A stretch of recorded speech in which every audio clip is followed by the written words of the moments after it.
श्री स्वामी समर्थ असं म्हणतात की देव सर्वत्र आहे, मग तो स्त्रीमध्ये नाही का? आज आपण एक असा विषय घेऊन आलो आहोत जो समाजात अजूनही खूप गोंधळाचा, अज्ञानाचा आणि अंधश्रद्धेचा विषय बनून राहिला आहे। मासिक पाळी आलेल्या स्त्रीला स्पर्श केल्याने काय घडते? पूर्वीच्या काळात जेव्हा स्वच्छता व्यवस्था नव्हती, जेव्हा सॅनिटरी नॅपकिन्स नव्हते, तेव्हा स्त्रीला मासिक पाळीत विश्रांती देण्यासाठी तिला वेगळी जागा दिली जात होती। त्याचा हेतू होता तिची काळजी घेणं, तिला आराम देणं। पण हळूहळू या गोष्टीचं रूपांतर अंधश्रद्धेत झालं। आजही काही लोक म्हणतात, पाळीत असलेल्या स्त्रीला स्पर्श करू नये, ती देवाची पूजा करू नये, देवळात जाऊ नये। पण खरंच विचार करा, देव असा कधी म्हणतो का की तू स्त्री आहेस आणि पाळीत आहेस म्हणून तू अपवित्र आहेस? शास्त्र सांगत मासिक पाळी ही एक नैसर्गिक प्रक्रिया आहे, ती स्त्रीच्या शरीरातील आरोग्य दर्शक आहे।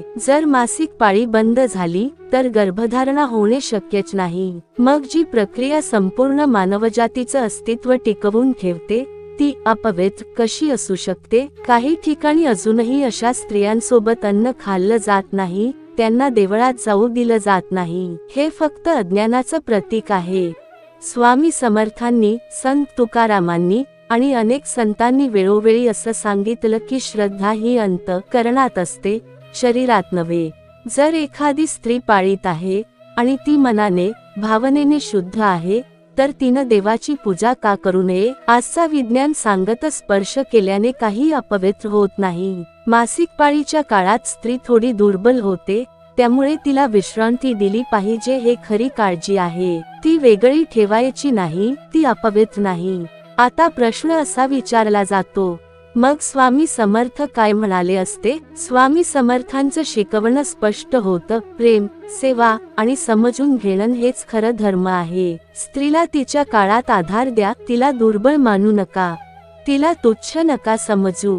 ती देवी आहे आणि देवी कधीच अपवित्र नसते। जनपाळी ही निसर्गाची देणगी आहे, जिच्यामुळे आपण सर्व जन्मलो आहोत। ती स्पर्शाने खराब होत नाही, ती विचाराने अपवित्र होत नाही, ती निखळ प्रेमाने, आदराने आणि समजूतदारपणाने अधिक पवित्र होते। आज आपण ठरवूया, आपण आपल्या घरातील मुलींना, बहिणींना, आईला त्यांच्या मासिक पाळीच्या काळात आधार देऊ। त्यांना लाजवणार नाही, कमी लेखणार नाही, अंधश्रद्धा नाही, विज्ञान, प्रेम आणि समजूतदारपणा यावर विश्वास ठेवू। कारण जिथे स्त्रीचं पूजन केलं जातं तिथे देव स्वतः वास करतो। व्हिडिओ आवडल्यास लाईक करा, सबस्क्राईब करा आणि कमेंट करा। कमेंट मध्ये श्री स्वामी समर्थ लिहा।